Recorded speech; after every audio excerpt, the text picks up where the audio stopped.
All right, guys, welcome to the Get Bit Podcast, a podcast for blurs, for nerds. If you have a fandom, you are most certainly welcome here.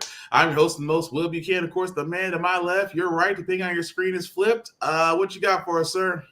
It's me, Joe. Really? Not the Mr. Immortal? The hell's a Mr. Immortal? Damn, I thought you was gonna take it. I thought you What were was I gonna take. supposed to say? What was I supposed to say? Coming from the Great Lakes Avengers? I have Yes, my pride. yes. I want you to take that low bridge. Yes. You definitely should take that low bridge. That Yeah, means there's a low bridge, but there's also a toll booth, and I'm out of change. That being said, we are the Get Bit Podcast. Before we get started, guys, just like WB changing colors, we do let words fly, but we do try to watch our language at the same time. There may be things that might be shown that may be too intense for younger viewers. Aside from that, welcome. So, if you probably noticed last week, we had quite a lot. We did have a lot. It seems that Disney and Ubisoft and Nintendo all sat there and said, bleh, on the same freaking week. It's a little bit different that we don't actually have a lot, but we still have some news that you might be interested in. Some real quick shots, just because these are just recommendations. These really don't have a lot of bearing, I guess you could say. Just things that we highly recommend. First, Cobra Kai season 3. I've seen it. Joe, have you seen any of Cobra Kai? My family watches so much Korean dramas on Netflix. I think I still need to see Cuphead. Also a good series on Netflix if you get a chance. But yes, Cobra Kai, which is again has been out for a while on Netflix. Finally got to watch the entire season. Loved it. Would recommend it, especially if you're like me and Joe and you're basically 80s kids and you grew up on the Karate Kid. It definitely does do the series justice. That is now going to season 3. More than likely, we'll have a season 4. Definitely recommend that. I'm waiting for the crossover with Chuck Norris's Sidekicks. You know, whatever happened to that kid in Sidekicks? We don't know. We don't need to worry about it. He's just gonna appear out of nowhere. That would be interesting. A Sidekicks Karate Kid crossover. Who would actually win it? I don't even remember the kid's name from Sidekicks. That's bad. I mean, for it to be a Chuck Norris, it's supposed to be a Chuck Norris movie that did not involve a body count, because if you really think about it, not getting too off subject, that was probably the one Chuck Norris movie you can think of that did not have a body count side to it. I mean, Delta Force, Expendables, Lone Wolf McQuade. Yeah, that's pretty much it. And then you have Sidekicks, which is supposed to be the heartwarming tale of a man teaching a kid martial arts. Yeah, Jonathan Brandis. That's the guy's name. That was the main character. It's almost like you want to do a VH1 Where They Are Now situation, just in case they may have that. Just in case, like you said, if they do have that crossover, it would be interesting. It would. But as you're looking that up, though, also really quickly, Star Wars Andor. Well, there's the reason why. So what? Well, there's the reason why. He passed away in 2003. Oh, damn. Well, rest in peace, good sir. We'll never. We could have had a wonderful crossover. But Star Wars Andor. Very quickly, I liked it. It is definitely different. It is definitely different as far as the usual Jedi Sith story. It's like taking Rogue One and being more adult with it, more darker spy tones to it. I like the first 3 episodes. I was a little bit concerned because Joe pointed this out the last time we talked about this. It has a 12-episode run, and they all released the first 3 episodes, which again would make you a little concerned. But actually, after watching the first 3 episodes, I cannot help but I'm hooked. But Joe, what about you? Have you had a chance to check out Andor? The burn was slow. It is a slow burn. I will admit that. Oh yeah. It is definitely a slow burn. Also, we're gonna, I guess, see a chase across the galaxy for a police officer who just wanted to make a name for himself, despite his captain literally saying the entire events of what transpired. It's like, all right, we'll just write the report because I guarantee that's exactly what happened. No, we need to pursue justice. Like, No, they were probably being idiots, and Yeah, they got what they deserve. exactly. But I don't know. It just like I said before, it's really worth watching to give it a I chance. am sad that the little red robot didn't go with them, but eventually he'll have to run into Chaos 2.0, which Hmm. is really the only reason I think any of us gave a crap about Andor to begin with, anyways, because Because of the tie-in, right? initial run, that man had zero personality throughout the movie and had an unearned kiss at the end of Rogue One for like Yeah. zero reason. But let's face it, we were there for the Alan Tudyk robot. We weren't there for him. No argument there. But yeah, definitely check out Star Wars Andor. Like I said, give it a fair shot. We always try to give things a fair shot Oh yeah. up until Gotham Knights, because no, there's not a chance. Don't get me There's not a wrong. snowball's chance we're giving that a shot. I'm sorry, go ahead, Don't get Joe. me wrong. I enjoyed Andor. I just think it's just one of those. Why are we exploring this character? But I'm okay that we are. It's just one of those. You need the robot sidekick so quickly. I still, you know what? The funny part is, as you mentioned that, Chris Fury over at Blurred's Eye View was interviewing a voice actor, and he came up with literally the same thing everybody's been saying. And I thought his idea was really great. That he's like, why don't we do a Mace Windu that's becoming a Jedi? Because I don't think Disney can handle that many MFs. I mean, we're already crossing adult territory. Why not? I'm just saying. I ask the bigger question here. Mhm. If Peter Parker is such a huge fan of Star Wars, how does he not know that Nick Fury is Mace Windu? You just gonna throw that. You're just gonna throw that conundrum into the room and just close the door and just watch chaos ensue, aren't you? Yes, yes, I am. You're just gonna. I'm waiting for one of the variant portals to open out and Mace Windu tumbles out. We've already established that Star Wars is one of the branching realities for the MCU because we do see the fight go through Mustafar. You're right, but it's just the whole. It's just the whole idea. Just it's like That's why we never found the body. He went into a Doctor Strange portal. I mean, that is. I mean, you did never. I always say it best. You never saw Mace Windu's body because I think Kevin Feige actually did, not Kevin Feige, but the one over Star Wars did say Mace Windu is still alive. yeah. And again, it would just to me it would make a great story because again, because I still say to this day, John Boyega should have been our next Jedi. We got robbed of that story. That is always going to stick with me. The fact that we could have actually had a black Jedi at the time, and they just chose not to go with. Has always been a thorn in my side. But I digress. But that's really just the quick stuff, the quick reviews we just want to get out the way. Like I said, it was things that we recommend that you watch and go from there. Also, some other quick news, as I was telling other people that they shouldn't have to worry about this, especially on the DC side. Titans got renewed for another season, and Doom Patrol got renewed for another season. And all I can sit there and say is, I told you so.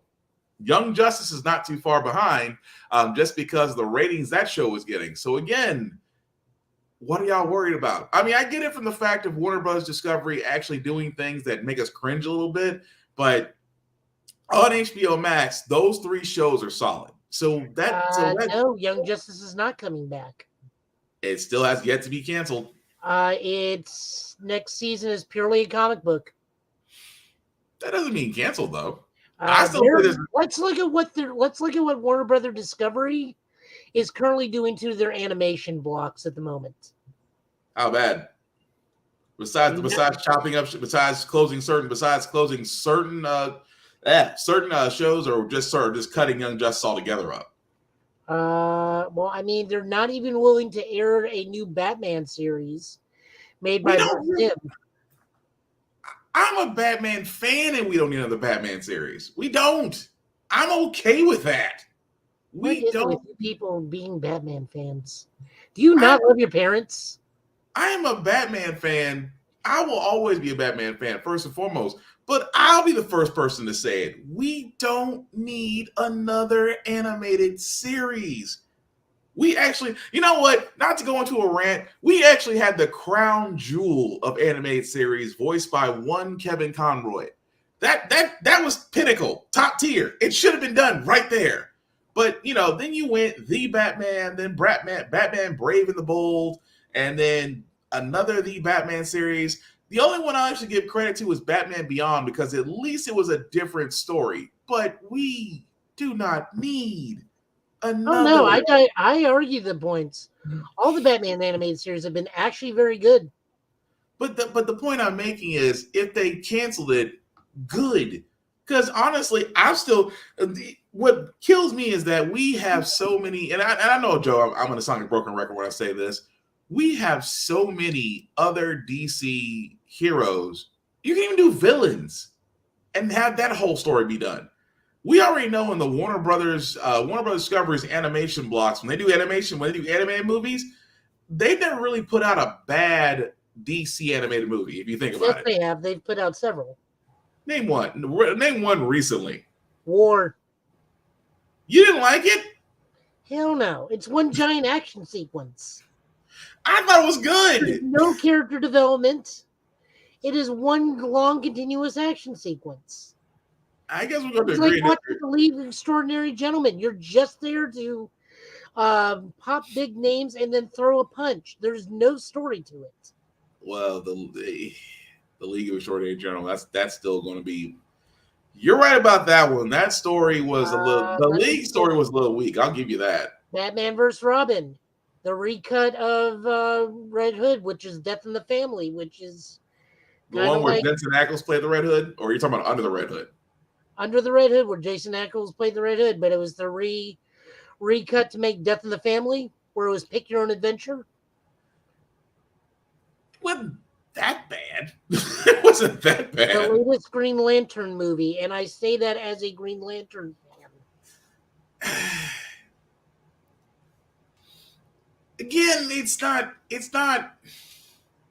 The last good Warner Brothers movie that came out animated was Ninja Turtles versus Batman. Dang, I wouldn't go that far. I wouldn't go that far, but okay, I will leave that one alone. But I'm just saying that not to get too far off track. I'm just saying that you could still go different routes. Losing a Batman series, there's always going to be another Batman, Superman. They always go the Holy Trinity anyway.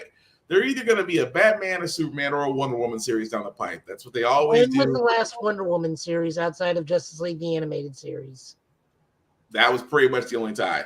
Nope. That's the only I can tell you the other time she's appeared animated. That's what I'm saying. It's the only time. Outside of Super Friends. Yeah, that's the only time. It's the only time I can remember. Her first animated appearance was in the Brady Bunch cartoon. Are we really counting that?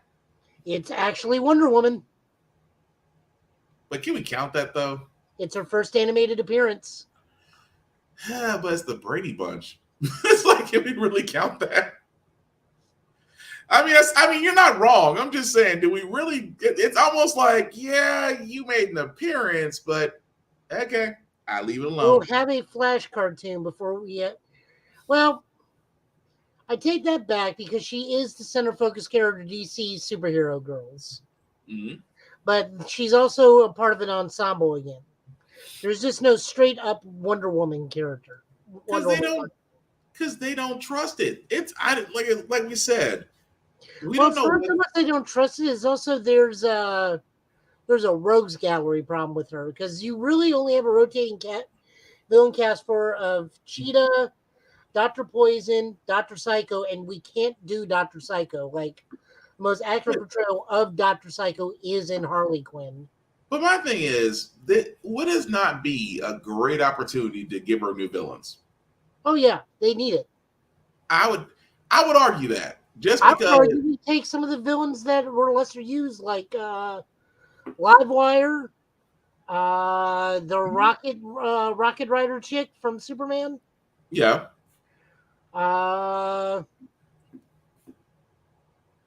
Maybe Giganta. We know Cersei's in there. I would even like they are lesser used. You're right, but I would still say give them new enemies, give them new villains. Even if we talked about Spider-Man during the Ben Reilly run, where we got oh no, Ben Reilly had offshoot of Pete's villains. Yes, but the Queen Goblin was still a nice touch, even though Even though the weird, well, that's the thing with Ben is Ben has female variants of his villains. yeah, but she still was weird just in the fact of her penance there, and how it didn't affect Mary Jane at all. Oh yeah, there's that. That was still bad. It's like you just ripped into Mary Jane, and Mary Jane's like, and just damn. But again, not to get too sidetracked. Just things we're recommending. But we do have news, so let's. I'll go ahead and go what we have so far, and then Joe will jump in. We know it, we love it. We knew it was only a matter of time before we're gonna have to say goodbye. The Flash season 9 is coming up. Grant Gustin, who is on Instagram giving his heartfelt goodbyes. But a little bit of news that did come out that we will have a Captain Boomerang.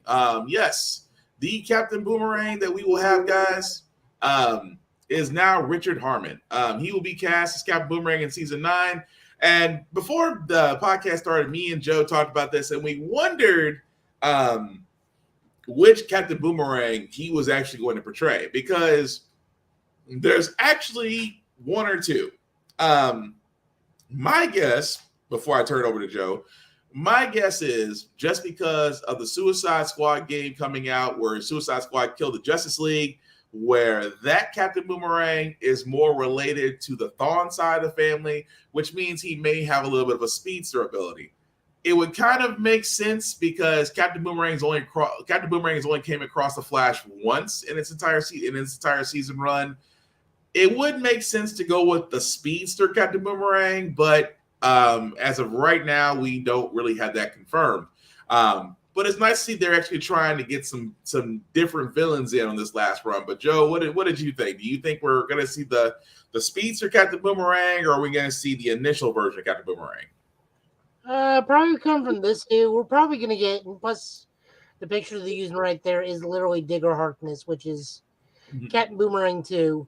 He does not meet a good end. Nope. He dies from being eaten in a pit full, being pushed into a pit full of zombies by his own dad. Yeah. So, anyways, I'm digressing. Judging from this dude, he's probably going to be Digger Harkness. He's going to be Captain Boomerang too, meaning he has very limited super speed. Yeah. Which again, I wouldn't mind. It would kind of fit. It would be different for the Flash. And honestly, the Flash couldn't use it. I mean, really, truly, the Flash could use it. Don't get me wrong. Flash seasons, and again, this is my opinion. You know, everybody has their opinions about seasons of the Flash. Still, my favorite seasons of the Flash were seasons 1 through 3. But I think that was just, now granted, that was the top tier of the villains that you had. That was the best storylines that you had. But after season 3, it just goes downhill. Why are you shaking your head, Joe? Because I know 1, 2, and 4 are the best ones. 3 is just super sad Barry in an exosuit the entire time. He is literally Spider-Man 3 Peter Parker. But 4 was just, 4 was the battle with 4 was the Thinker. That's why I said it was terrible. The fact of how they did the Thinker, and that it wasn't a speedster. But the whole build up to how they beat him was just, yeah. Actually, I take it back. Season 4 was a prime example of what you do when you have great build up but terrible execution at the end. Because it almost made the Thinker make it look he was unbeatable, and then at the end, that's how you beat him. Are you kidding? It was a letdown for me. That's all I'm saying. But again, not to go into a tangent, because I'm trying to avoid tangents right now. But that's actually going to be the casting for Captain Boomerang. Let us know in the comments. Will you be watching Flash season 9? I know I will. I know Joe will. Just because, you know. What is it, Joe? I said I agreed to nothing. Joe might slip up and watch it. He doesn't. I will probably only watch the Cobalt Blue episode, which will come, just to see how they handle. I'm your twin brother, Barry. I have been the whole time. I've been here. You're not wrong though, but we'll definitely be giving our reviews of that once it comes around. And also, on another note, we are so close to October, and October is pretty much the anime season. Starts up for a lot of things. My Hero Academia, Jujutsu Kaisen, Black Clover, Fire Force unfortunately got pushed back. Chainsaw Man will actually start next month. Oh dear God, the Witch from Gundam, the Witch from Mercury starts up next month. I know I'm missing about 3, Joe. I know it must be about 3 other animes that are all coming out in the month of Give me a October. moment. So I know I'm still, but what I'm saying is, guys, next month, as Joe's trying to find the other animes that I missed, October is going to be October, November, December. All right, October 1st. So next Saturday, Yeah. My Hero Spy X Family Part 2. There we go. That's the one I'm missing. Next Sunday, Gundam Witch from Mercury. Right. Next Monday, Golden Kamui comes back. Yep. Mob Psycho 100. That's the third 2 Part 2. Yeah. New season of Welcome to Demon School, Aruma-kun. Still haven't watched that one. The following weekend, Blue Lock, which for those of us who are unaware, that is Kuroko's basketball, but with soccer. You actually need to go back and go watch that one basketball anime. But go ahead. Bleach: The 1,000-Year Blood War, October 10th. How did I forget that one? Chainsaw Man, October 11th. Yep, covered that.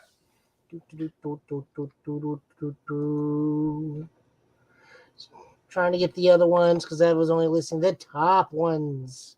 Yeah, that's fine. Goofiness, something about maids, Isekai with books, Girl Rock Group, more Detective Conan. I have no idea. It's called Do It Yourself. Ooh, a new Duel Masters series. I'll watch that. Nice. Look, it's a card game thing. I can't help myself. I'm still working on the new one, on the game. It's been interesting. You said that Eternal Boys. You said that one that took a while to set up. But wasn't that the same game? Wasn't that the same game that with the deck that you had that took all day to set up? You mean the Japanese one I'm playing? Yeah. Yeah, I got past him. Okay. I just put out such enough thing to where he just kept decking himself out. Nice. Let me think. More schoolgirl stuff. Golden Kamui season 4. Housing Complex C. So that's C the vampire stuff. More idol stuff. Half a paragraph just to say the title. I'm the villainess, so I'm taming the final boss. That is translated into so many different things. I'm not touching that. Legend of Mono, the crystal drop tier, or the teardrop crystal. Okay. More Isekai, Management of a Novice Alchemist, Megaton Musashi, the second season, Gundam, Mob Psycho Season 3, Moon Love Alternate Season 2, My Hero Academia Season 6. Yep. That's what it's going to start next. It's going to be the Justice. Epic, the second season. I can't believe that got a thing. Something called Motor Hamster Driving School. I'm going to just wave at that one as it passes me by. It looks like they're kind of like Kirby Epic Yarn Hamsters, but instead of feet, they have wheels. Yeah, I'm going to wave at that one as it passes me by. That's a children's one. That's okay. My Life Reincarnated as a Sword. Sure.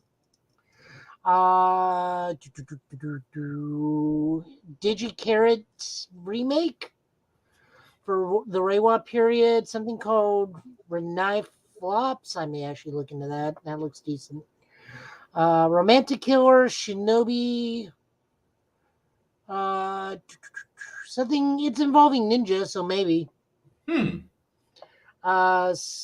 Savalian. Oh my God, is that what I think that is? Say that one more time. It looks like a remake of an old cartoon from when we were little. You say Savari or did you say something else? Sylvanian, but it went under a different name. That's interesting. Give me a moment. I actually am looking that up because I know I've seen this. It's from Nickelodeon when we were super duper little. Nickelodeon when we're It's okay. Thank God for Paparina. I can just pull it up. Well, why are you trying to pull that Let up? me just keep on going while we waiting for that to load. Yeah, you're good. Evidence in Shadow, Tiger and Bunny Season 2 Part 2. The remake of Urusei Yatsura, which actually that looks really good. Yeah. More of Petal, another season of Petal. That's amazing. Sword Art Online Progressive Movie 2. Yeah, that I like that anime, but eventually it has to reach an end. Well, that one's a movie. The time I got reincarnated as a slime, the movie. The I first gotta admit, Slam Dunk, the movie. I have to admit that one time I got reincarnated as slime, I did diss it at first. I watched it. I actually liked it. So this is called. Where are you? Sylvan Family Tales is. Because I remember, because I had the little bear in the overalls when I was little. That's interesting. Well, Joe's checking that out, guys. Oh, there it is. Mapletown. Okay. It's a remake of Mapletown. Sounds familiar. I guarantee you the moment you Google it, it's like memory unlock. Probably will be. It's like Naples. It does sound real familiar, but I'll come back to it. But anyway, but thank you, Joe, for looking those up. Because like I said, there's a bunch of animes that are going to be coming out in October. We will do our best to cover them all, but definitely bear with us. Real quickly, guys, speaking of games, we do have some game news. Actually, three things of game news. First off, let me show a screenshot because if you ever want another Iron Man game, well, you are definitely going to get it. Company called Motive is in teaming up with Marvel Games to actually do an original Iron Man game. This is the screenshot they're actually showing right here. It's gonna be an original narrative-driven game that's going to, as they say, channeling the complexity, charisma, and creative genius of Tony Stark, enabling players to feel what it's truly like to play as Iron Man.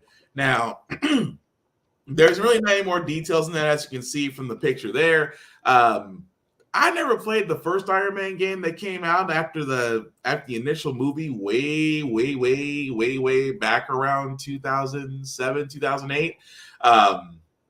And the only actually Iron Man gameplay I ever had was in Marvel's Avengers, and even then I thought that was okay. But I mean, there's still room to actually have a good Iron Man game. I still think that there should be a Captain America game. There still should be a Captain America game. Remember? Oh yeah, I mean, well, you know the point I'm trying to get to. Where it's just, the point I'm trying to get to on that. Wait, there was a Captain America game for First Soldier. It was actually pretty good. Okay, glad somebody remembered because I certainly didn't. But it's I don't know because a Man in the Suit. I get those Anthem vibes, and Anthem was one of those games where they kind of made it feel like you're Iron Man, but you were really just a juiced up. You were really just in a juiced up suit, but it's EA, so they really didn't give it the loving care they should have. But that's maybe really this one will have an alcohol meter. Damn. Really? Demon in a bottle? I mean, it's the only thing technically they slightly covered it for like a hot 2 minutes. Yeah, they've covered it very, very briefly, but kudos on the Demon in a Bottle reference. But I don't know. But like I said, we'll get more information as that comes out.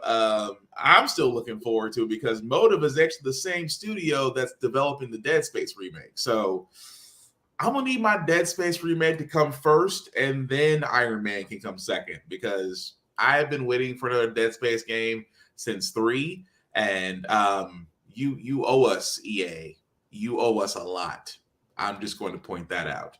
The other game, which again, the other game we want to talk about really quickly because Joe brought this to my attention because Dragon Quest, in this case, Infinity Strash. Hold on, I said this right. Infinity Strash Dragon Quest: The Adventures of Dai is a Dragon Quest game. Now, I myself have not played Dragon Quest since Dragon Quest 9. I thought that was my favorite of the series.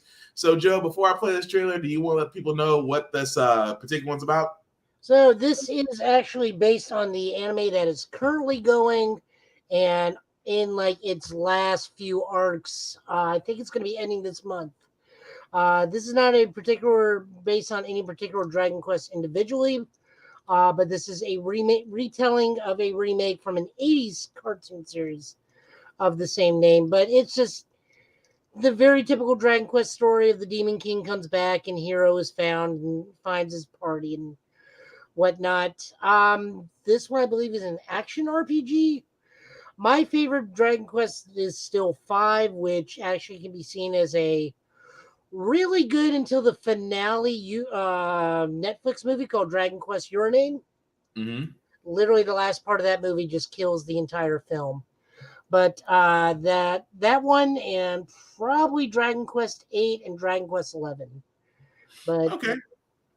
No, because I still got to catch up. My list of games. My you had list of to play games. like the longest when Dragon Quest there ever was. Like 9 was so bad they actually had to go back and take out several hours in the opening when they ported it to uh 3D Well, nine. ported to Well, DS.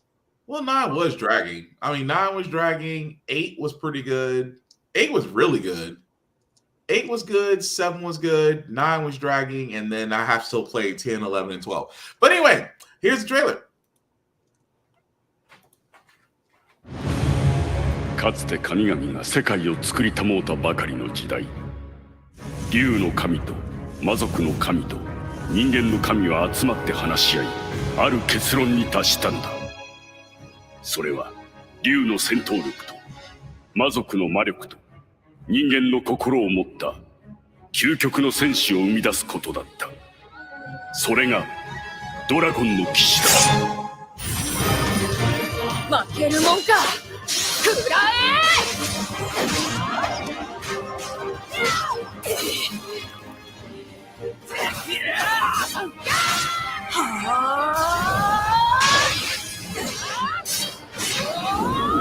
これでも食らえ。アバンス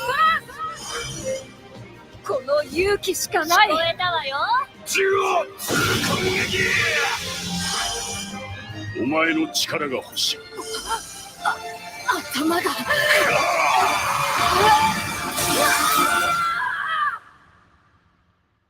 行かなきゃ。誰かが僕を呼んでいる。そうだ、俺は大だ。火炎大地だ。燃え尽きろ。回復ね。超マックリッチョ。皆殺しにしてやる。会いに来てくれるわ。決めてやるぜ。これでとどめよ。最後にしよう。死んでも負けるわけにはいかん。このクソガキがただね。お前を倒す。うおギガブレイク。先生の技がどれだけすごいか。ぶちかわせたい。終わりだ。オーバーストラッシュ。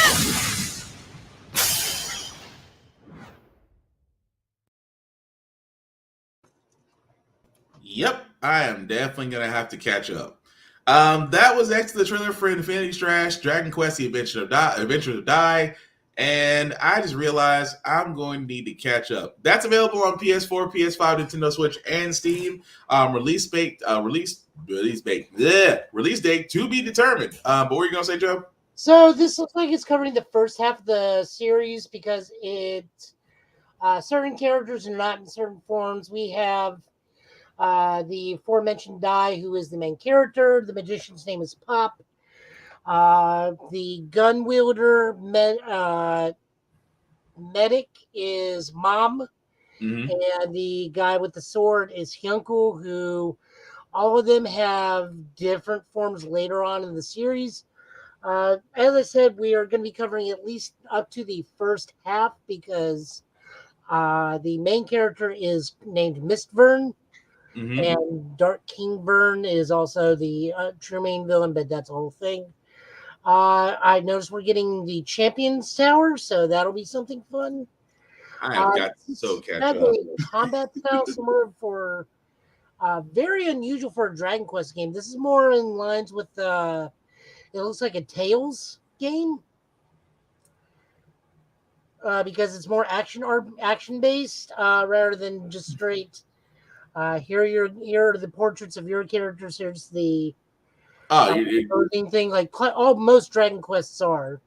Yeah, most Dragon Quests are usually just the side scroll kind of the RT. Yeah, it is kind of more of an classic RTS JRPG where it's your four characters on one side, yeah, and whoever you're facing the other side. This one is very clearly you're going to be able to play as possibly all four, maybe Crocodile, because like he flips side midway through the show. yeah. That's not a big spoiler. Like you see it coming from a mile away. But no, I'm definitely gonna have to catch up. There is a lot I've missed, but also another game. Also, really quickly, guys, before I lose my mind, Joe, what did you think of the Jujutsu Kaisen Zero movie that's available on Crunchyroll right now? Oh, it was a bunch of fun. Well animated, very nice. Storytelling, giving a lot more in-depth looks at the upperclassmen. Mm-hmm. The only thing I kind of felt that was not needed in the movie was the other school making like a real quick appearance for no reason. Like, yeah, I can see that. Really need that. Like, okay, there's that one. There's Toto. There's the gun girl who fights Nobara. Yeah. Like, I could have done with that. Like, let's cut to this one individual alleyway for a good 5 minutes. Like, I want to go back to Gojo beating the crap out of one dude disrespectfully. Can we just have a larger fight of that? No? I got to hear about someone's Christmas special? And now Goto's got to be back in about 20 minutes back to his television? You're not wrong. Anyway, Joe, I'm echoing Joe's sentiments, but if you've not seen Jujutsu Kaisen Zero, it is available on Crunchyroll. We both highly recommend it. We don't really want to go into spoiler territory. Like I said before, it's really worth watching, and of course, the anime itself will return back this October. So the other thing we need to stress about that too is that this serves as a prequel to the series. Yes. This does not have any of the standard series characters outside of Gojo and the teachers. Right.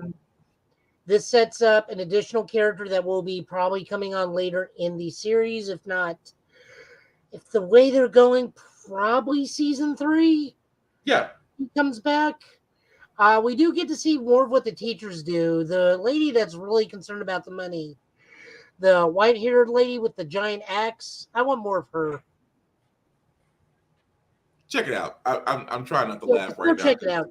Also check it out. Games, talking about briefly, I did actually have tried the Disney Dream Valley, which is, as I said, the thing, Disney farming. How was it? It's not bad. I got Wally to be my friend. The bad part is the character design makes your character look like you are ready to be put in the Chinese film market. Like, you are just that pretty of a person when you go to Disney. It's like I tried making myself look just as normal as I possibly could. It's like, are we talking Korean boy band? I can't. There's no way about it. Is it Studio Ghibli or is it? Oh no! I said exactly what I said. My character looks like he belongs in a Korean boy band. I even tried to make him like shorter and a little bit fatter. It's like he will just be the slightly fat one in the Korean boy band. So you're that lost BTS member. Yes. Like you are ready for the Chinese film market. You are that.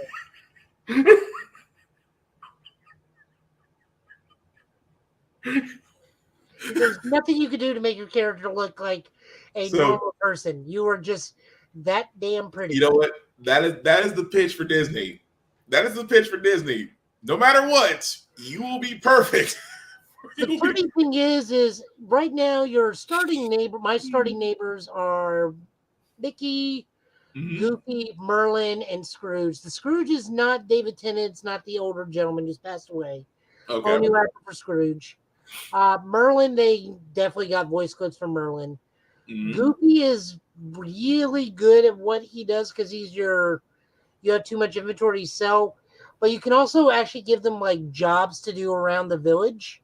Nice. Definitely let Goofy be a fisherman because he will just randomly give you like, oh, I found this fish in my boot. Here you go. Yeah, I'm going to sell you this fish back to you.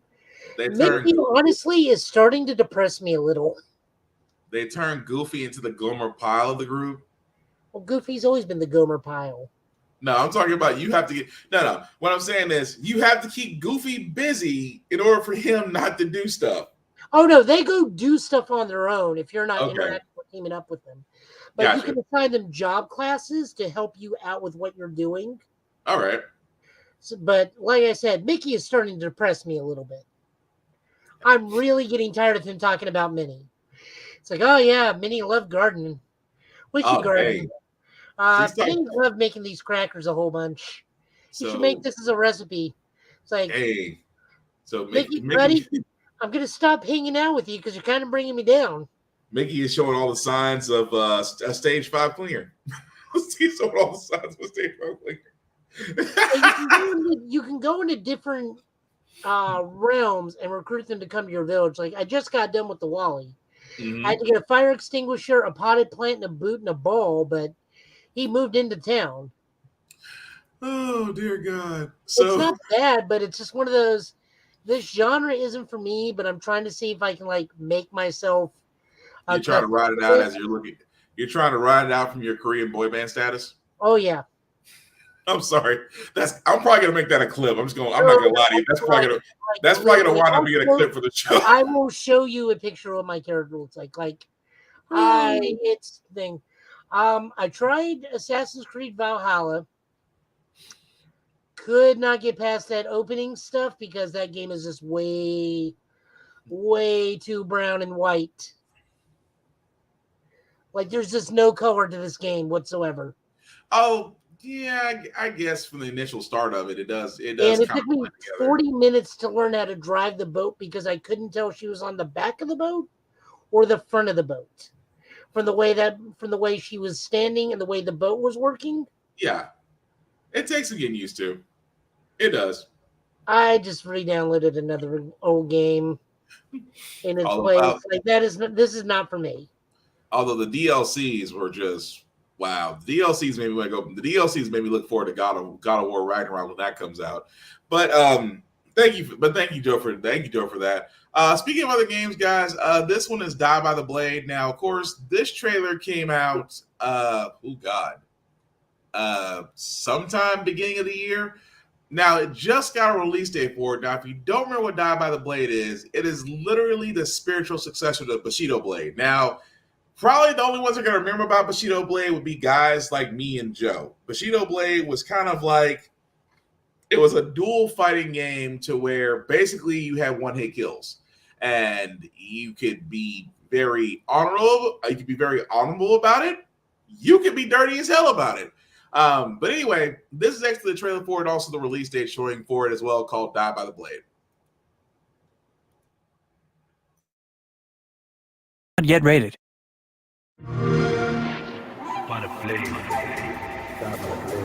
Times I've seen close shaves. One hit is all it takes. If I swing my sword and I figure at 8, but I hope you don't die by the blade. Take off heads, helicopter motion. Me or you, I don't rush for the grave. Gotta pay for your mistakes. Bars fly when you enter the fray. I had some bags in the mountains. Take minerals straight out of earth. Italian job, I'm counting. It's like Cooper's cave, I'm burst. And a family wealth's outstanding. Man, I know my worth. Step forward and break that curse. This path I've had since birth. No, you can't live life unaware. Bare man paralyzed with fear. Bare tears, fight or flight, over here. Split second, gotta make my choice. Been a fool if you really believe that everyone here's on peace. Mariana Trench is deep.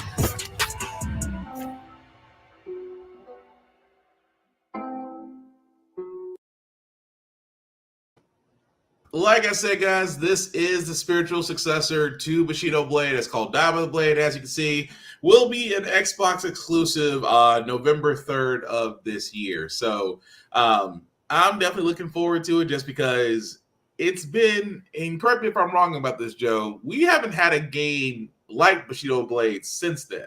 as far as a one-hit kill, as far as a one-hit kill. So first off, I sent the picture of what my character looks like to the group chat. Oh, I'll get that. That's definitely going up. I think the last time we had a Bushido Blade type game was Kengo, right? Kengo. Kengo Rise of the Blade, Kengo Spirit of the Blade or something. It was a PS2 launch title. You could play it all the time at like Sam's Club and whatnot, where you just went to dojo to dojo. Oh, yeah, I remember that. That had like at least 2 sequels. Yeah, like I said, you just look like you're a boy band member.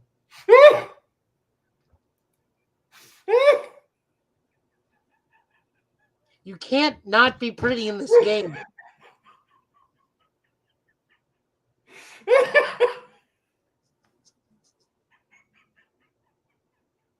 Oh, wow.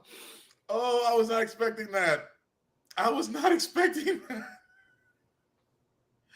Oh, wow. You were not kidding. You can't not be pretty in this game. It's like you threw every curveball you could at it, and then just sat there and said, okay, so we're just going to make you a boy band. You are literally the missing member of PT. I couldn't even be part of Monster X.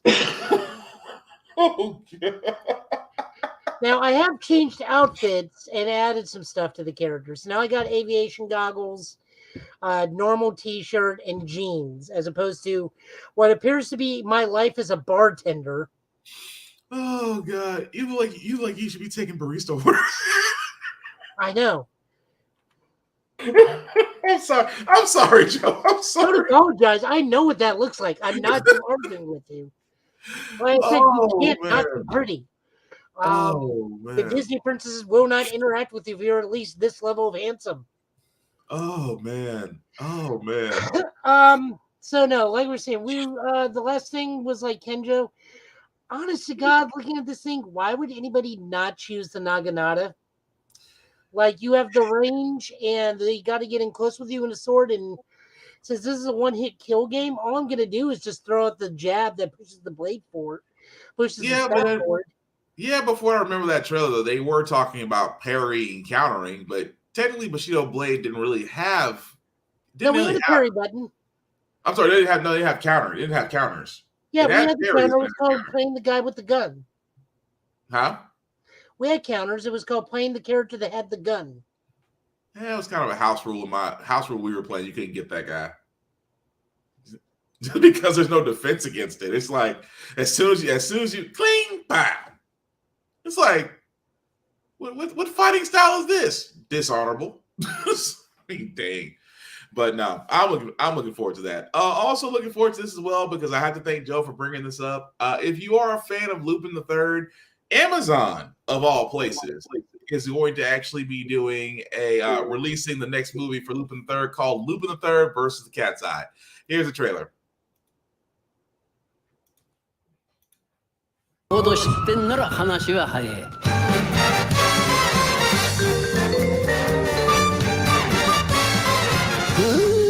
危ねえ危ねえ。子猫だと思ったらやるじゃねえか。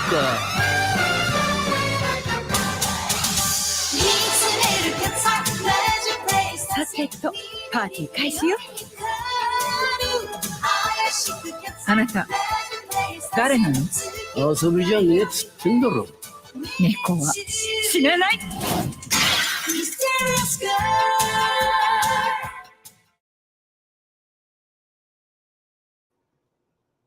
Now, as you can see, guys, of course, that's going to be in 2023. I'm going to be honest. I'm looking forward to that. Joe, I know you had additional news about that as far as what they said it was going to be about. I was actually trying to pull it up on my side. I will say this is probably going to be a sad one to watch this because this is going to be the first time that the Jigen Daisuke voice actor is going to be different because that gentleman finally did pass away that was doing his voice since Jump Street. Mm-hmm. So that'll be kind of a bummer. Yeah, In a statement, Cat's Eye manga author Tsukasa Hoja said Lupin III is a work by a senior who I have been reading since I was in junior high. I wondered what kind of reaction Monkey Punch-san would have he been around to see this collaboration. I just can't help but wonder. During my lifetime, we had the opportunity to meet at bars several times. We never really talked manga with each other. At one point, he told me that there was something he wanted to ask someone else to do, and then he died before I could ask what it was. Damn. I don't really think that the story of this collab, it was this story of a collaboration, but I'm happy to be able to do the work with him. I sincerely hope that Dr. Monkey Punch would be pleased. The film also helps celebrate the anniversaries for both franchises. Lupin III is celebrating the 50th anniversary, Mm-hmm. and Cat's Eye is celebrating their 40th anniversary. Nice. Cat's Eye has spawned a TV series, a TV film, a theatrical film, a 2010 remake of the manga series, written by Sakura Nakameguro, with illustrations by Shin Asahi. Was released in Monthly Comic Xenon. Official website for it can be found here. What else? Joined forces. Blah, blah, blah, blah. Film is being co-directed by Kabun Shizuno and Hiroyuki Shishida, who previously worked together on Godzilla and the Knights of Sidonia anime.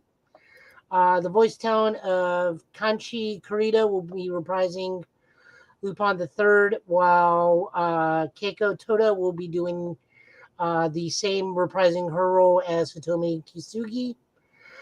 I'm looking forward to this. I need to go back and rewatch some of Cat's Eye. Honest to God, if there was any other collaboration I want Lupin to do, it'd be City Hunter. I can see that. Because I want to see what happens when they both try to go after Fujiko. Oh, somebody can get their feelings hurt. Someone's gonna get their feelings hurt. Yeah, like somebody get their feelings hurt, and there's gonna be a body count. 1, 2. First, they both drive little tiny cars, which is hilarious, and I want to see the dude from City Hunter and Jigen get into a marksman fight because those two are both master marksmen. Yeah. So that'd be something. And if we keep doing this, I almost expect a Bubblegum Crisis Lupin crossover at some point. For no reason. Nice. Okay, so never gonna happen. You never say never, like I said. But before we get to our She-Hulk and StarGirl reviews, Joe, do we have any other news that we may have missed? Yeah, we got Fantastic Four movie found its writers. The movie is now scheduled for release on November 8th, 2024. Jeff Kaplan, not the Overwatch guy, and Ian Springer are reportedly going to be the lead writers of the upcoming Fantastic Four movie. Mm-hmm. This has been reported by Deadline. The duo has apparently been attached to the project for a while, working with Kevin Feige to fit the film into the wider scope of the Marvel Universe. Kaplan and Springer are a writing duo and are also working together to write Warner Brothers' Disaster Wedding. Okay. WandaVision's Matt Shakeman has now been confirmed to be writing Fantastic Four after Spider-Man No Way Home's John Watts backed out. It's also reported that Shakeman, Kaplan, and Springer are aligning their visions for the movie ahead of production, meaning the writers and the director are all going to get on the same page because it's really important that they get the first family right. They have to. And as long as they keep, look, first and foremost, keep John Krasinski. That's it. Keep him. He's already proven perfect. No Human Torch. We need a completely CGI or Herbie, probably voiced by, let's say, Seth Rogen. I'm okay with that. I think he can do it. I think Seth Rogen can do it. No, I'm completely okay with that. What other news we got? Breaking news was that James Earl Jones is officially signed over to Darth Vader's voice rights, officially retiring from Star Wars after 45 years of doing the role. As a loyal servant of the dark side, sir, I salute thee. Jones assigned over the voice rights to his character over to Lucasfilms and Respeecher. Respeecher is a Ukrainian company that uses archival recordings and AI program to create new dialogue for voice performers that have either aged out of the roles or have passed away. This method is used to recreate the voice of young Luke Skywalker for the Book of Boba Fett and to mimic Vader's voice, which is now aged out of it for scenes in Obi-Wan. Okay. Matthew Wood, sound editor of Lucasfilms, has recorded Jones's voice numerous times throughout his 32-year career in the company, and the latest being The Rise of the Skywalker.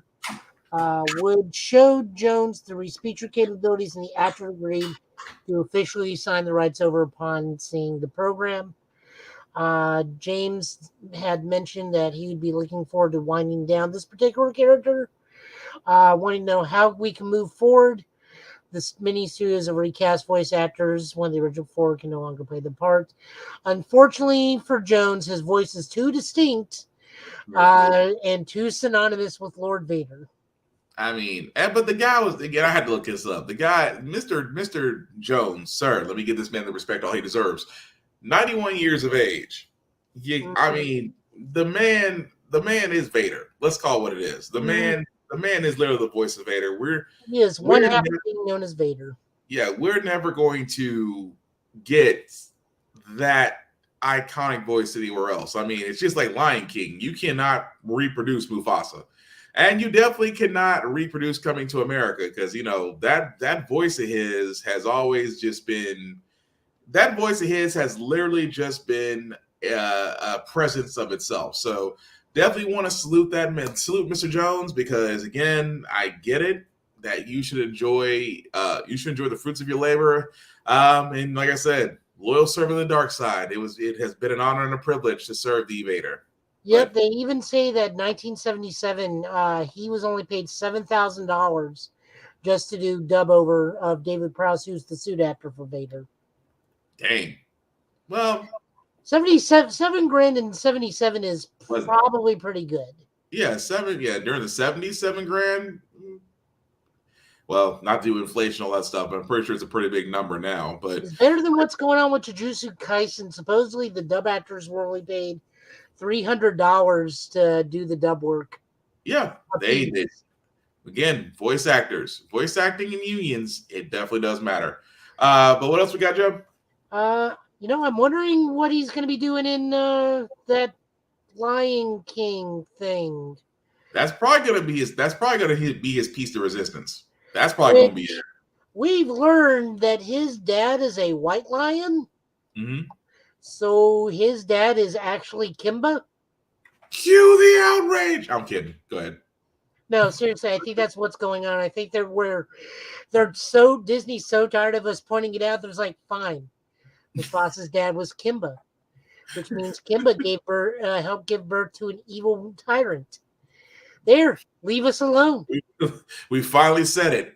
It's almost like we finally said, "Are you happy now?" Or as we used to call him back in the Blockbuster days, Leo the White Lion. Right. What else do we got? I have got to stop looking at graded comics from Rick's Comic City. But go ahead. What's the matter?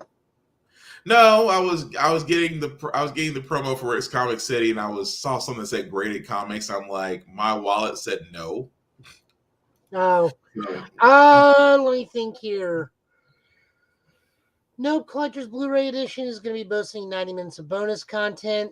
Jurassic World finally got $1 billion globally. No, they were going to wind up getting that. They were going to wind up getting their money out of that. Henry Cavill is been fan casted as Captain Britain. Actually, I'm down for that. Yeah, either that or Hyperion, one of the two. One of those two. Like, it needs to be an allegory of Superman, just to like rub it in the thing. Like, it has to. If DC just gave him the producer credit that he's been asking for, this would all be solved. It really would. It really would. That's all he wants.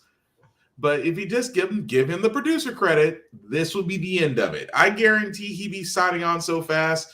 But hey, if he's going to sign on and do another Witcher for Netflix, if he's going to sign on to Marvel, which is again rumored because it hasn't been confirmed yet that he's signed with Marvel. But let's be honest, for all those that are wondering, yes, yeah, he might sign on. But then again, so could Gail Gadot. She could be signed on. Giancarlo Esposito, we know he's signed on, but we know he's rumored to want to play Professor X. That's cool. I'm okay with that because he has the range to do it. But again, all rumored until otherwise confirmed. But again, DC, you could have just saved us a whole buttload of problems and just gave Henry credit. Give Henry Cavill, the producer, credit. Just saying. What are you gonna say, Joe? There's a possibility that Werewolf by Night's runtime has been surfaced. Someone has let out that it could possibly be a 52-minute long special. I'm okay with that. That's fine. As long as we get Moon Knight. Yeah. As long as we get Moon Knight, and just to be in the spirit of it, I just like as long as Oscar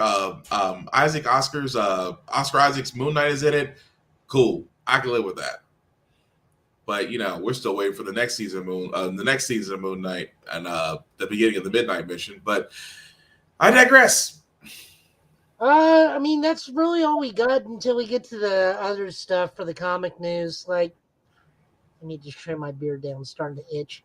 You say that with your Fu Man with the Fu Manchu, sir. I would love to have. Do you understand? This is all I got. This. You at least have this. I have this. I'm not trying to be mean about it. I'm just saying. I'm not trying to hate. I'm just saying. That did not sound encouraging at all. I apologize profusely. That's the trigger. But anyway, let's get on to the shows. She-Hulk episode 6. Your opinion of that, Joe? It's like, of the wedding weekend and Mr. Immortal and possibly leading up to who we think is at the end. But your thoughts on the episode? This is the anime equivalent of the baseball episode or the beach episode. Yeah. Meaning this is what's going down right before the big business goes down. Mm-hmm. Everybody keeps thinking that Daredevil was supposed to make this giant grand entrance this episode. It's like, oh no, give it. Stuff is moving along. It was a nice tease. Yeah, it was a nice tease. Yeah, because I think this may also be setting up not only Daredevil, but maybe Captain America New World Order? Yes. At least I think so. At least I think it does. I think so too. Titania, fantastic as always. I can tell why they become such good frenemies later on down the road. It's nice that Jen finds a man in her life that's likes her for her. I'm down for that. Yeah. The Mr. Immortal stuff was fine. He's so off my radar as a character that that's not even really Mr. Immortal. So when they drop the names, that's not what the dude looks like. He's in his mid-30s, not. But I think this is where I think they took some liberties with it. It's just because as soon as they said the name, I'm like, really? Mr. Immortal apparently is trying to dodge his marriages. He's trying to dodge each of his marriages and jumps out the window and kills himself. I'm like, which they didn't believe. I'm like, you're running a superhero division. And if a man tells you he cannot die, is it really beyond the pale till you actually see it? But the one thing about that, though, is I agree. It didn't fit. And you would think for a fourth dimension show, the Mr. Immortal angle didn't fit anywhere. It's like, so at the end of the day, you wind up paying out to all these people or giving them what they want. That felt like you were just filling up time, is what it was. Well, I mean, it gives something the law firm stuff to, because remember, this is supposed to be a law firm based comedy. So I mean, yeah. Nikki is already a very well established character. So is the other one who I can't remember her name right off the bat. Mariah. Thank you. Mm-hmm. So I mean, it gives them something to do. The whole whatchamacallit wedding thing, it went over about as well as the Harley Quinn wedding episode. We all saw that coming. Like I said, I like Titania. I wonder if she'll be coming back. And then we got the setup for what is going to be like the big business. Yeah, of what's going on. It just kind of depends on who the main bad person is. I'm calling it. It's the leader. I mean, yeah, it could be the leader. It could be Kingpin because we got Daredevil going on and Kingpin wanting to get the blood for some reason. Yeah, but Related to what's going on with Bruce, we don't know. Yeah, well, Bruce is still on a starship. We know where he's headed, but we don't know what the outcome's going to be for Bruce. But with it only having 9 episodes, we're at 6. So that means there's 3 episodes left. So that means that every other All episode, 3 of them are going to be Daredevil stuff. Yeah, either 2 or 3. But I think we're bound to see. If we don't see him in episode 7, then episodes 8 and 9 are going to both be about him. But I'll even go as far as say that we might actually see another superhero. We might actually see another superhero tie-in somewhere else. So if we're going to play it like this, mm-hmm. we are going to get introduced to Matt Murdock this episode. This after credit stinger, the finale will be Daredevil. Yeah. The next episode will be purely Daredevil. And then the finale will be purely She-Hulk. I can see that. But She-Hulk and everybody or every guest character that's come, because we have not seen the scene where Abomination is walking around with the swim trunks and the white polo shirt. Yeah. Well, he didn't went off with his coven, if you will. he has that was still weird, but funny. So I'm not surprised by that, but I still sit there and say we are going to see Daredevil appear, but my guess is that the leader is going to be revealed. If the leader is going to be revealed, then I think that Sam Wilson's Captain America is going to make an appearance somewhere down the line. At least that's my guess. Just because you have 3 episodes left, we already know these next 3 episodes are going to be watched heavily. We already know they're going to be watched heavily.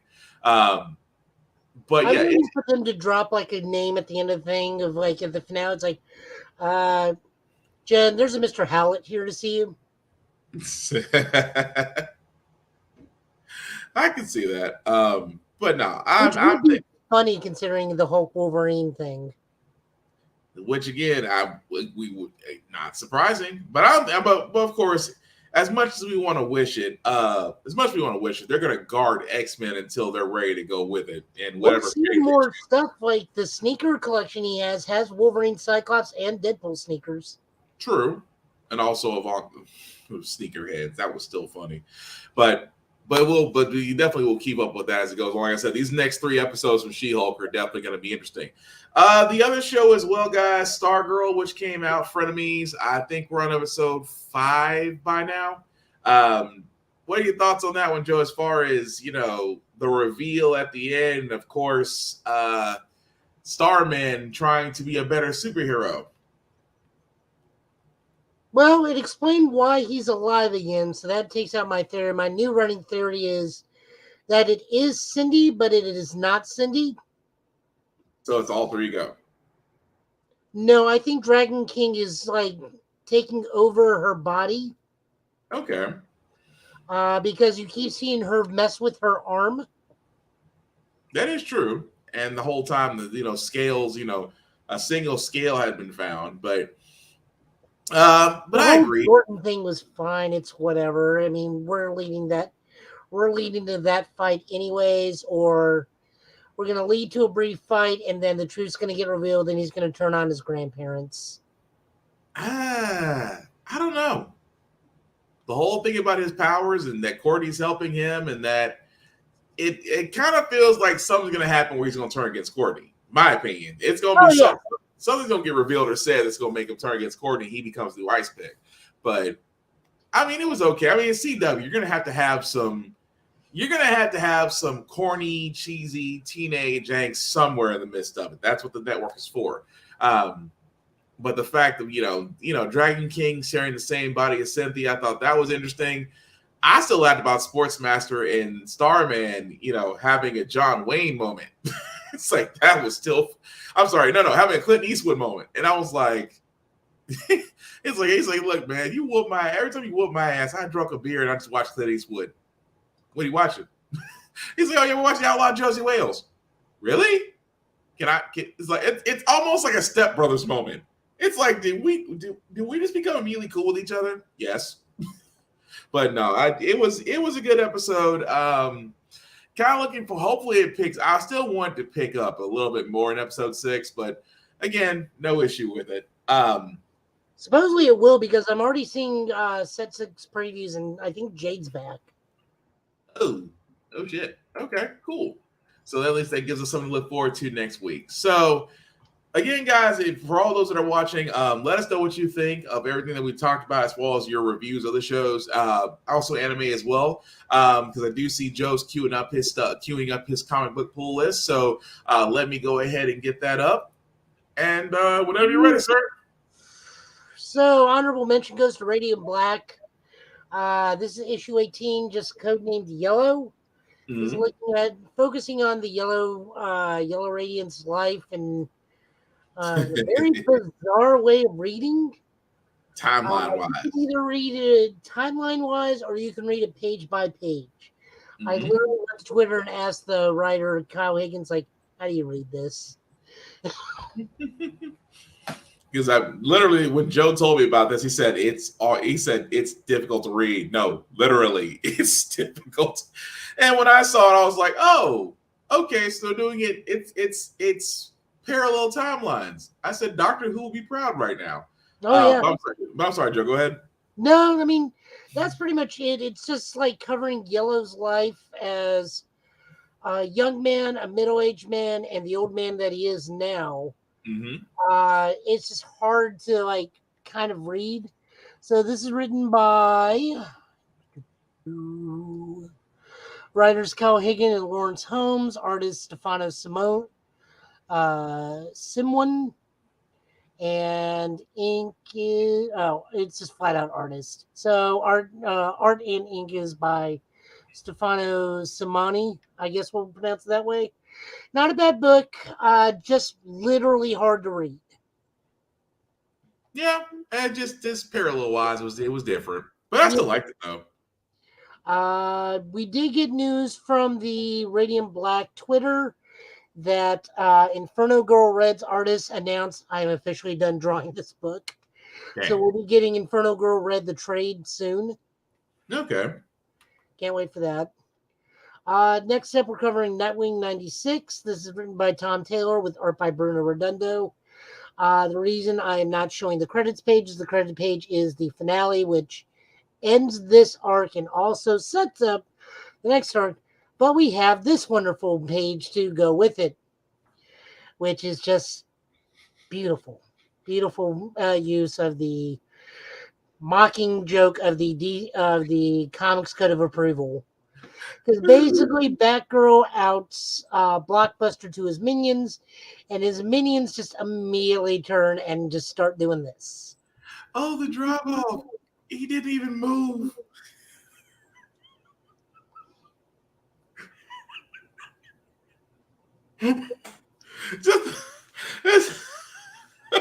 It's just too funny. It's just the whole I'm sorry. It's to me the whole like I'm not even moving. I'm just letting you know how I feel. He even says it here. It's like it in 2 years in what is considered the worst prison ever, and Blockbuster was running it. And then he's like, goes to the other guy's like, nah, I had friends in there. That I had friends that didn't even survive that place. I don't work for you, and no one's going to work for you once word gets out. Right. You work with everybody else.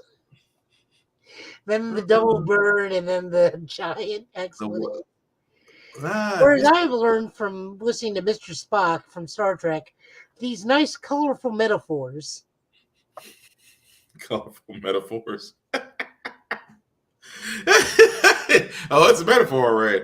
Oh man, that was beautiful. I will say this: the fact of how they got away with it was beautiful, but still, that was funny. That was truly funny. This right here, someone just needs to crop this and make this their Facebook cover photo. Oh, they'll find a way. Somebody will. Oh yeah. Moving on over, we got Flash 786. This is a Dark Crisis tie-in. This is written by Jeremy Adams, art by Amanki Nahupan. You guys will have to work with me here on these names. Jeremy Cox and Peter Pentazis as colors. This is everybody. This is the Flash family returning from their little shtick, dealing with Pariah, meeting up with the JSA and the Teen Titans. We had a wonderful reunion with our man and his wife Jessie. Finally, Green Lantern, Jay, and Max Mercury all get to chill out. Wallace it's like a brief thing with Robin before Robin gets absolutely owned by Irie. Jai just immediately just starts crapping on the fact that Roy wears a hat. Yeah. And Linda just continues to make Mr. Terrific her personal slave. Mr. Terrific is literally doing the law of self-preservation right now. That's what he's doing. That's the law of self-preservation. But go ahead. And then the team ups just keep happening. Like it's real fun. Some notable ones are Jai and Power Girl, because Power Girl teaches Jai how to do the Sonic clap. And it turns out that Jai is much stronger than Power Girl. Because they're fighting Nazi zombies. Yeah. Which is great. Irie and Wally get to run into Animal Man and his daughter, who apparently is like super best friends with Irie. Which that was just cute. That was funny. And then just everything else, Wally trying to catch up and see what's going on with the Titans and whatnot. The Flash family having to fight off various villains. This is just a good Flash family book. If not, this is probably one of the greatest pictures I've seen in a while of the Flash, because this was the era of Flash that I read, which is the Mark Waid Flash family era, with some Jeff Johns, but Jeff Johns slowly phased that out for Barry and whatnot. And Barry had his time to shine, but this is my ideal of the Flash, which is the Flash family. That was always the greatest strength of Wally, is that he had such amazing support characters and a large cast that you can craft multiple stories from. Oh yeah, it was definitely good. It was definitely a tongue got tied. It was definitely a good issue. I had no issues with that. Although the whole Mr. Terrific, like I said, self-preservation. He understands self-preservation above all else. What was the thing that Irie said to Damien? All right. Mommy says mean people are only mean because they just can't feel good about themselves. Yes. And then Batgirl and Spar's like, hi, we're Stephanie. That's so-and-so. We're going to be your best friends forever. While Robin just like stomps off. Oh, man. And it's like, so why do you wear a baseball cap? It looks cool. I don't think you believe that. Damn. Oh, man. It was so good. I loved it. Oh, yeah, it was really well done. Jumping over to Marvel, we get the 30th issue 30 for New Mutants, written by various writers via Leah, Alyssa Wong, Alex Lins, Jeff Shaw, many more people. This is celebrating the 40th anniversary of the New Mutants and also Deadpool, because Deadpool came out during New Mutants, a little bit after, but close enough to where 40 years is about right for Deadpool. I think he's like on his 38th anniversary. Yeah, let's go 38. Give or take. Because he came out like somewhere towards the back end of New Mutants. Yeah, let's go 38. 38 sounds about right. Yeah, 37, 38. This is written by Vita Leah, Alyssa Wong, Alex Lins, with art by Alex Lins, Emma Kubert, Roberto Pronghi, Antonio Flavia, Jason Loon, Justin Mason, Brian Valencia, Jeff Shaw, Nolan Woodard, So we're just getting various things because Roberto da Costa, this is probably taking place either right before at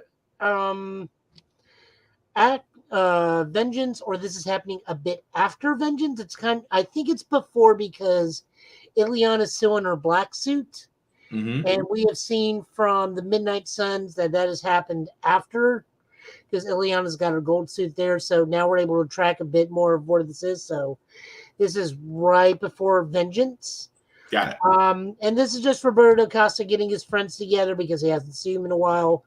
And we talk about old stories from everybody.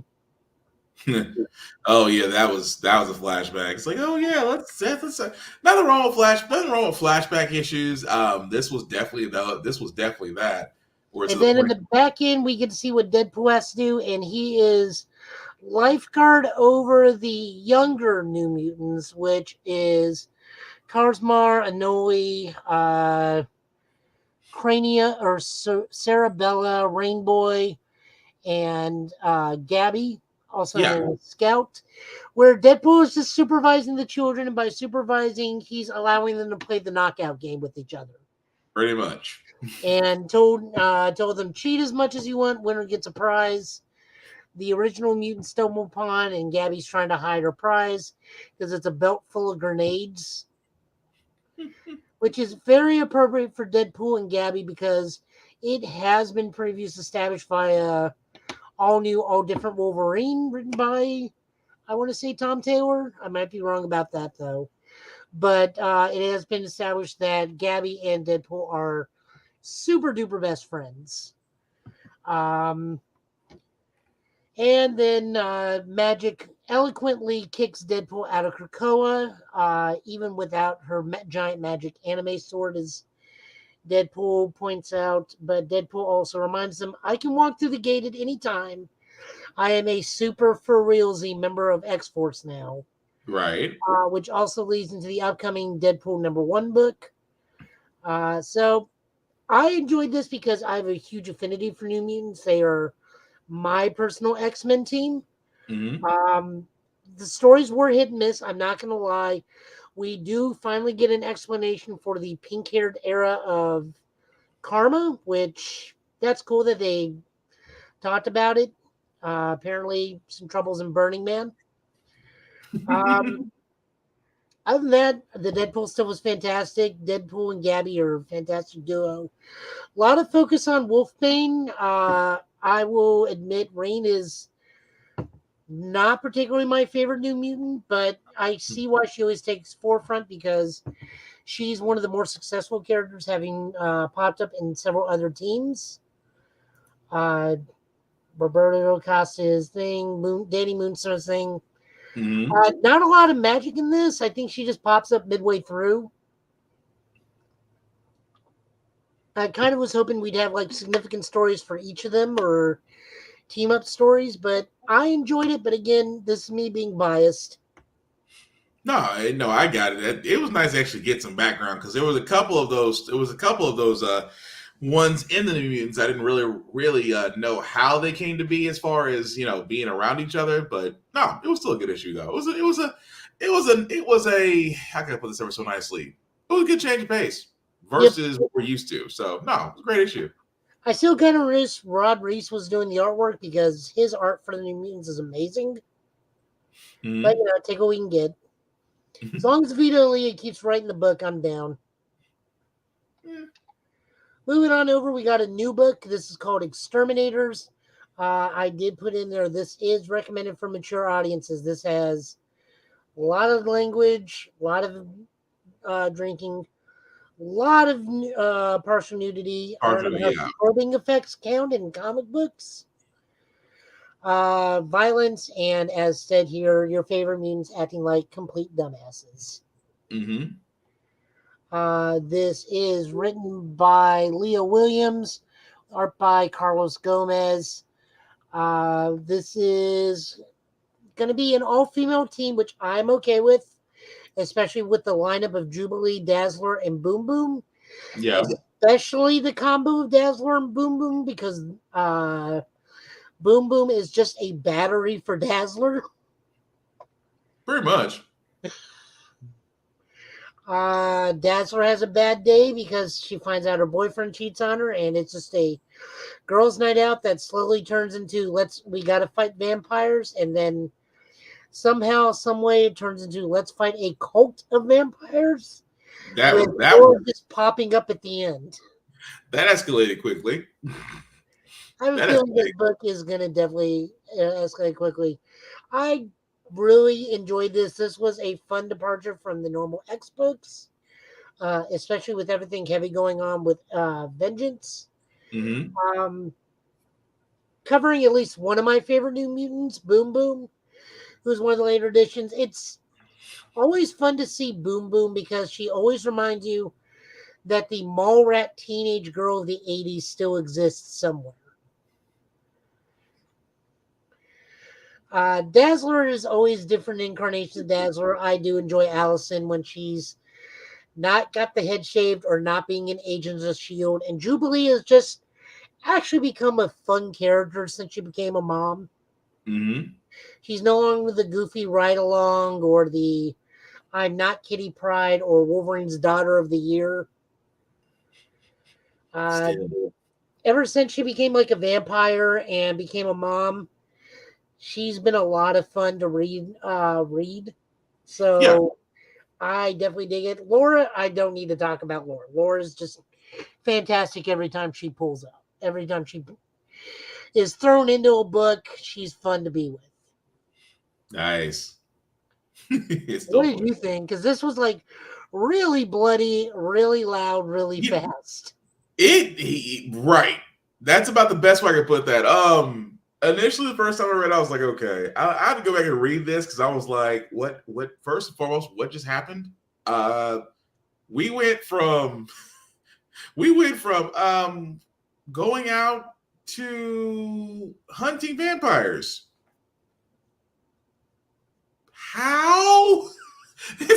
You don't just turn the corner and Dracula's right there, but no, you know what? It's different, and I like that. I like that it's different, and that's what makes me want to keep reading it, just because it's different. But no, as far as the everything else goes, I mean, I'm all down for it. But I will say is the real predictable part at the end was X-23. That was too predictable. I mean, it was predictable, but in a good way. But you knew that was about to happen just from the cover, But no, I liked it. That whole transition killed me for a second. Like, how did we get right here that freaking fast? But no, I liked it. Well, this is only going to be a 5-issue mini from what I understand. Mm-hmm. Which I'm okay with that. Having a girls' night out being a 5-issue miniseries is definitely fine. I mean, the only other person they could toss in the group, which is equally violent, is Magic. And she's pulling like quadruple duty right now. Uh-huh. So, like, they have her in Acts of Vengeance, they have her in Standard X-Men, they have her in Strange Academy, then they have her in Midnight Suns. Yeah, she's definitely going to be pulling double duty. Mm-hmm. Also, side note, we are not reviewing this, but I will say I did read Avengers 60, which is part of X. We learned that Clint Barton is quite possibly the most worthy man in the world from the Celestial. Oh, that was still funny. Did you actually read it? I didn't get to read all of it. I got the part where you mentioned, but I didn't finish it. Nah, I just was skimming it. It's like, okay. Moving on over, we got Judgment Day number 5 mm-hmm. from Kieran Gillian, art by Valeria Shahidi, with colors by Marty Garcia. This is just fighting that Celestial who has condemned the world to die. Captain America tried to save as much as he could because the blasts could not penetrate his shield, so he survived, but the people he was holding could not. Still, there are survivors. One of them even tries to comfort Captain America, and so why did he fail you? It's like, because I tried to strive for an ideal that no one would follow through with me on.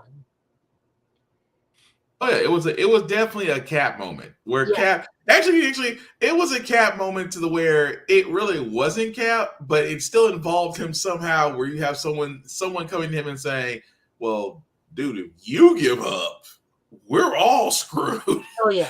He's like, "If you give up, we're all screwed."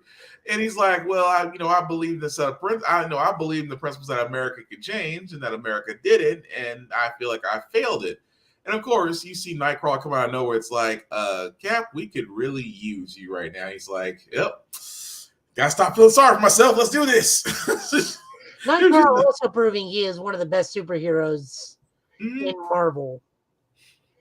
But still, no, even that's not enough. Nightcrawler and Captain America are swiftly dispatched by the Immortal, as are most characters. yeah, I want to say even Thor might. No, Thor is not.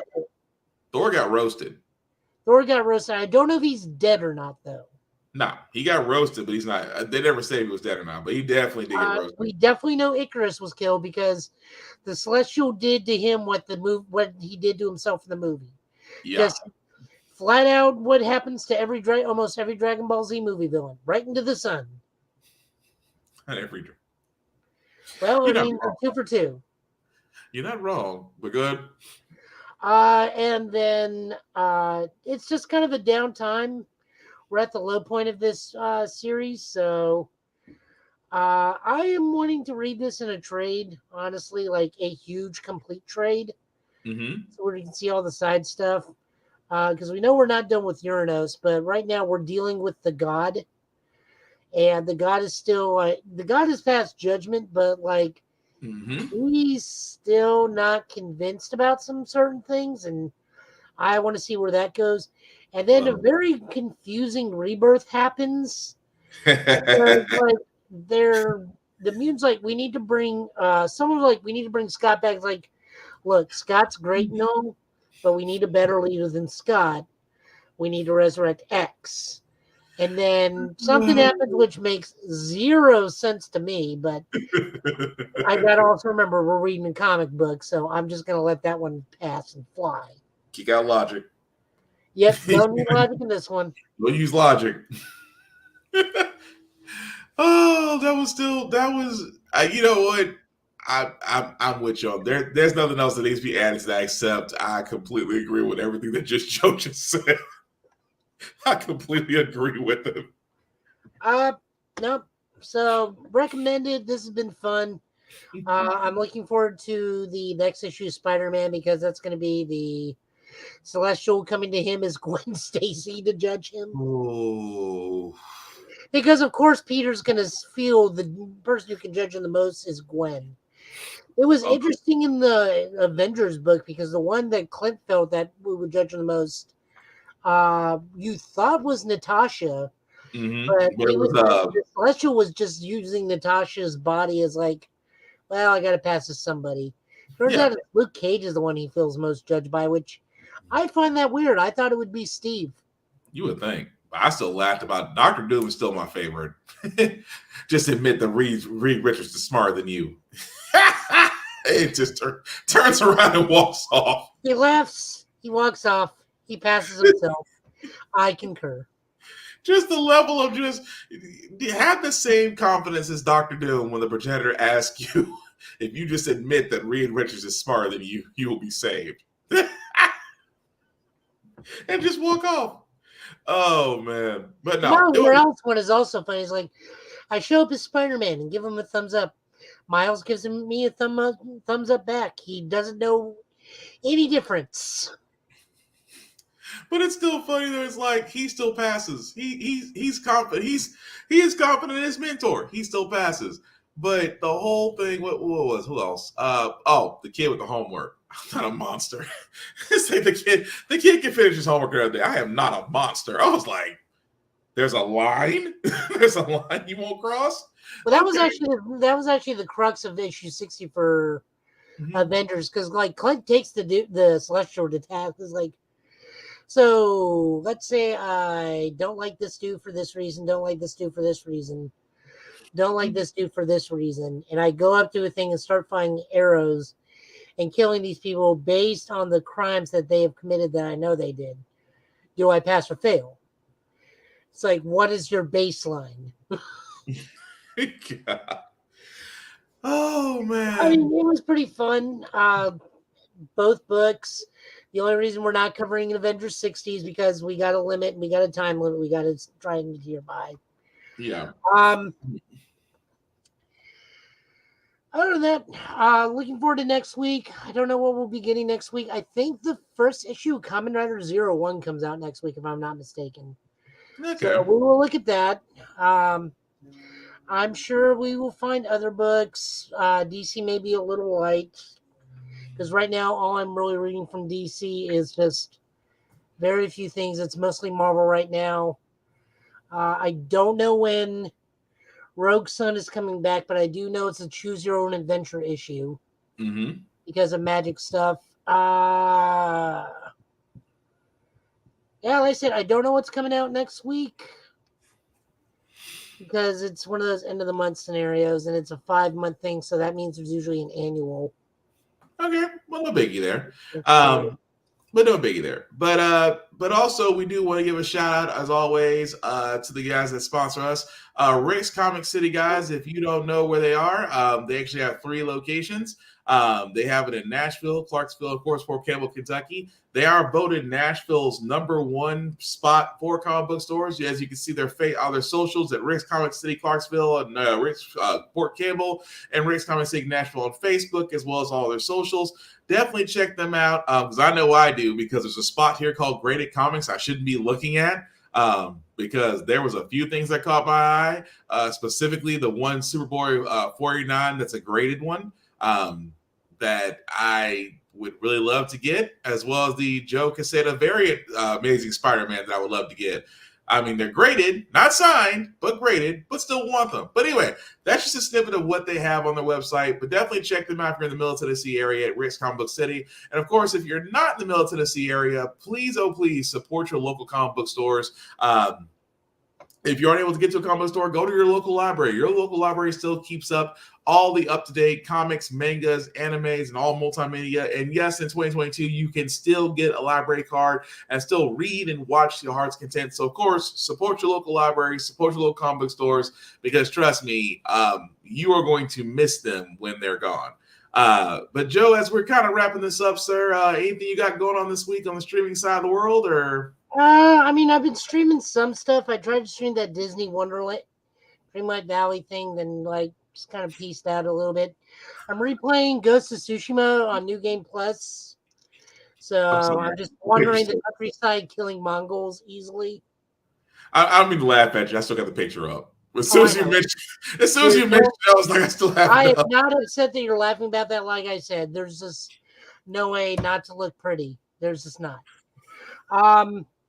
Ghost of Tsushima going on. Yep, there it is. You're right. There's Disney may have figured out. I'm sorry, Joe, not to cut you off. Disney may have figured out how to make everybody pretty. It's an equal. Disney may have actually given us an equal playing field. Now you can make your character somewhat fat, but that still doesn't change the faces or anything. That probably is, honest to God, if I'm going to point out anything, it's the created character is a bit lackluster. There needs to be more options. And not to make yourself look less pretty, but there were just a bit of limitations with the character creator. Well, that might be updated as it goes along. But I'm sorry, I didn't mean to distract you. What were you gonna say? No, you're good. Like I said, I'm doing Ghost of Tsushima now. Just roaming the lands slowly, killing Mongols. Just taking my time. I'm not really. There's not much. I've already beat this game. The only reason I'm doing it right now is so I can re-platinum the game. Yeah, okay. And get the island content. I have to go back and go play the new island. I still have yet to do that. But I'm sorry, go ahead. And then just see what comes out on new Game Pass. I know we got a bunch of Assassin's Creed games and 2 Watchdog games. Yep. I think I downloaded Watchdog Legion last night, Ultimate Edition. And Need for Speed Heat. But I've been playing Need for Speed Heat. Honestly, I'm getting a little bored with that because I'm in a race where I'm 20 levels higher and some dude is still smoking me. Damn. Like, Oh, there's just no way to, once they're gone, there's no way to catch up to them. gotcha. Almost wanted to forget, if you have an Xbox Series X or S, you lucky people, Deathloop is now available on Game Pass. So, if you, like me, have been able to get a PS5 and you've been wanting to play Deathloop ever since Bethesda announced it, you now can do so on Xbox Game Pass, only for Xbox Series X or S. Sorry, we're still, as far as Xbox One, we're still out in the cold. But like we said, these are next gen games. We're gonna have to wind up upgrading eventually. But what are you gonna say, Joe? Oh, I actually found what the comic list for next week will be. Yeet. Ooh, next week, Star Trek, dude. We can put some Star Trek books in there. You can find some. Go for it. Yeah, the reason why we say next week, hopefully, if everything works out, Demetrius, otherwise known as Hellspawn, cosplay, will be joining us as we will be talking about Star Trek, especially Strange New Worlds and Discovery and Lower Decks, and just seeing what we think is going to happen around the pike, especially for Picard. We already know what Picard's going to be. That is definitely going to be a tearjerker for its final season. The fact that they're showing so much of the old crew that's going to be there. But yeah, definitely look forward to that next Friday as we'll have him back on for definitely a Star Trek podcast, because the last time he was on here, we got so distracted by Star Trek that we might as well just made a whole show out of it. But definitely check that out. But aside from that, Joe, what else are you streaming besides Ghost of Tsushima? We'll just see what we come in. Maybe I'll try Watch Dogs and see what that's like. Okay. But for all those that are wanting to know, you can definitely catch Joe, especially on social, especially on YouTube, as you can see there, Total Justice Gaming. You can definitely catch his Twitter page at Joe Italian Last Name, where his streams usually show from there. And you can like and share, and just like I said, go from there. Because that man, you want to talk about a dedicated level? Let me tell you something about Joe. Joe played Elden Ring and literally, maxed out in less than a week just from farming? I mean, it took me about a month to beat the game, and I had to cheat to beat the game. We all got to cheat to beat that game. No, I had to do the big time cheat. I had to cheat to beat certain people. I'm not gonna lie about that. No, I just did what most people did. I found that one farming spot and just kept going. Nothing wrong with that. That farming spot saved lives and stress levels. But definitely check Joe out there. Of course, guys, there's other shameless plugging that I would like to do as well, because people that do share for us as well. I do want to shout out to Blurred's Eye View for sharing our podcast. Certainly appreciate that. Also, shout out to Vaughn at Big VZA on all socials, and a big Avon Westman on Facebook for sharing our podcast as well. Definitely check him out on his socials as he is doing his TikTok as well as his making beats again. So definitely check him out, Big VZA on all socials. As for yours truly, guys, I can be found at BlackFox447 on just about everything. Like and follow me, as I usually do reviews of everything that I watch and play, and also do gym stuff because I do a couple push-ups. At the same time, guys, the link at the bottom, as you're seeing there, that's trolling below us. Let me make that just a little bit bigger. If you copy and paste that into your browser, we'll take you to our link tree. That's YouTube and Facebook groups for all of our podcasts. How the Fact Got Here, Get Bit, of course, the Ultimate Podcast. Definitely like and share, let people know. Also, give us your opinions on everything that we talked about, that we watched, whether you liked it, you didn't like it, or so point out some things that we missed. Also, as well, not just on the shows and the video games, but on the comic books as well. Please let us know. Because we do want to keep the conversation going. And like I said, there are no wrong answers in the world of fandom. We're either going to like something, we're either going to all like it, or we're all going to dislike it. But I'm pretty much sure that we can all dislike Zack Snyder. Yes, Geek Salad. Yes, Ari the King. I will not let that go. Like I said, guys, we will definitely be back here. Hopefully, if everything pans out, with Hellspawn cosplay next Friday, same Get Bit time, same Get Bit channel. We talk everything Star Trek. Aside from that, please take care of yourselves and each other. Check up on your friends. Be kinder to people. Also, if you're going to be in a place that's got a lot of high traffic areas, please wear a mask. Please protect yourself. If you don't feel good, please stay at home, because we are still in a pandemic, and these coronaviruses, these many variants, they're just nothing to play with. So again, please protect us by protecting yourself. Please do so. Aside from that, we will be back here, guys, next Friday, same Get Bit time, same Get Bit channel. Joe, any last words, sir, before we call it night? No, I'm good.